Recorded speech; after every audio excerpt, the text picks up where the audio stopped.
Hello বন্ধুরা, মৌলি ব্লগে সবাইকে স্বাগত। আজকে আমি একটা আলুর চপের রেসিপি সবার সঙ্গে শেয়ার করব। প্রথমে আমি ওভেনটা জ্বালিয়ে নেব। এবার আমি ফ্রাই প্যানটা বসিয়ে এর মধ্যে হাফ চামচ গোটা জিরে, হাফ চামচ ধনে আর দুটো শুকনো লঙ্কা আমি ভেজে নেব শুকনো খোলায়।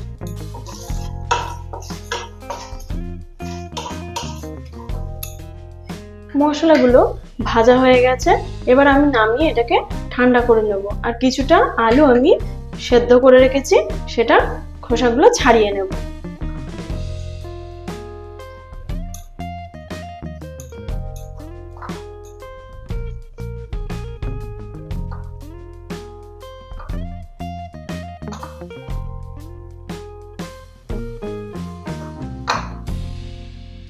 আলুর চপ বানানোর জন্য আমি যে বেসনটা নিয়েছি সেটাকে সামান্য লবণ নিয়ে নিলাম, সামান্য কাশ্মীরি লঙ্কার গুঁড়ো নিলাম কালার হওয়ার জন্য, আর সামান্য পরিমাণ হলুদ আমি নিয়ে নিলাম, আর একটু টেস্ট হওয়ার জন্য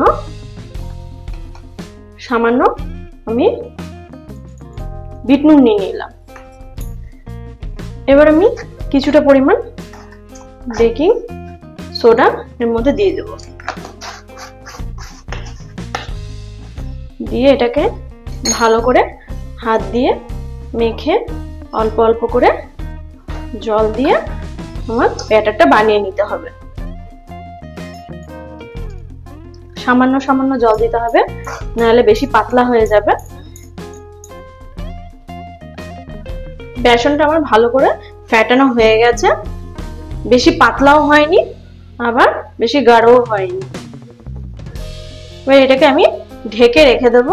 এবার আলুর চপের মশলাটা আমি রেডি করে নেব। যে শুকনো মশলাগুলো আমি ভেজে রেখেছিলাম সেটা আমি শিলপাটায় ভালো করে বেটে নেব।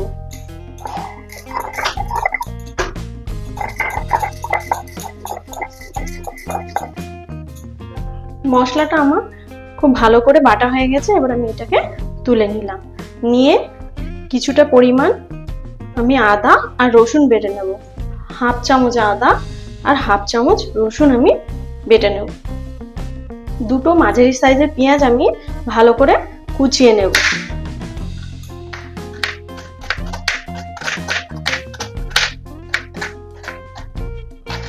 কেউ লম্বা করেও কাটতে পারো, কেউ এরকম ঝিরিঝিরি করেও কাটতে পারো। আমি ঝিরি করে নিলাম।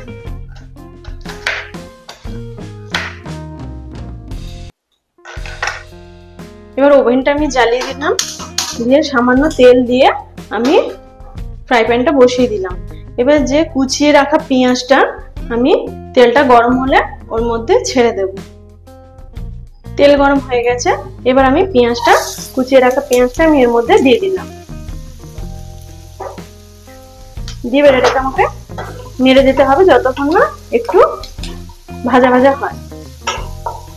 সামান্য লবণ আমি ওর মধ্যে দিয়ে দেব।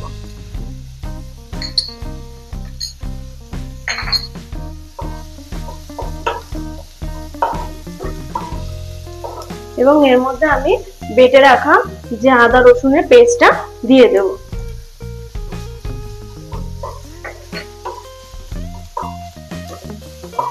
বেশি তেল দেওয়া যাবে না, অল্প তেলেই এটা হবে আলু পুরটা।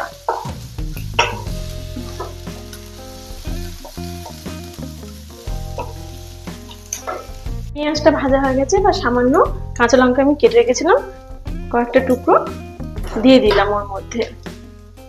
এটাকে ভালো করে নাড়বো। এর মধ্যে আমি সামান্য হলুদ গুঁড়ো, স্বাদ মতো নুন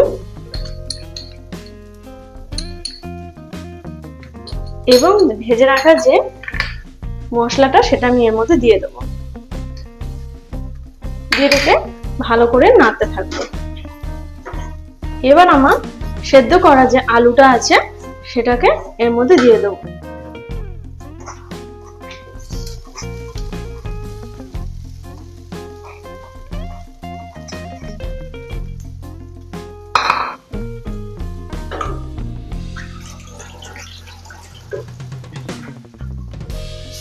এবার এটাকে ভালো করে নাড়তে হবে।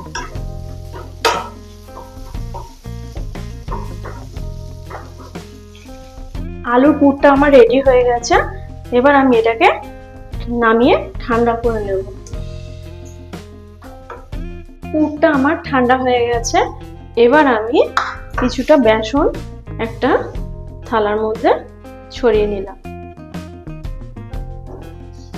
ভালো করে মাখিয়ে রেখে দিলাম।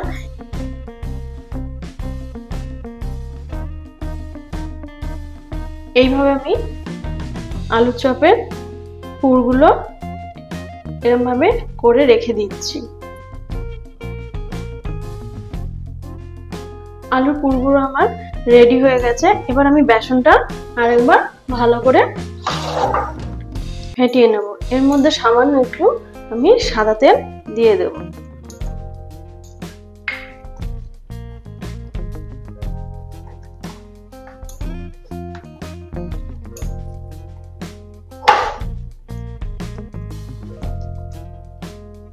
তেল গরম করতে বসিয়ে দিয়েছি, তেল গরম হয়ে গেছে। এবার আমি একটা একটা করে ছেড়ে দেব।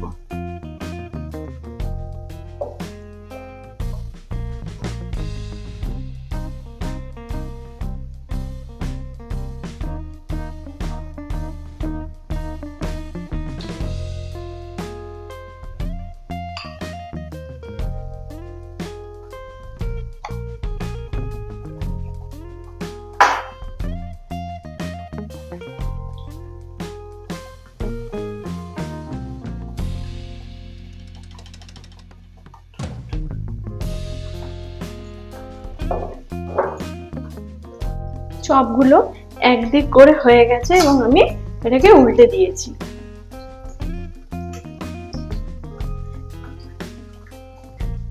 খুব ভালোভাবে ভাজা হয়ে গেছে। এবার আমি চপগুলোকে তুলে নেব।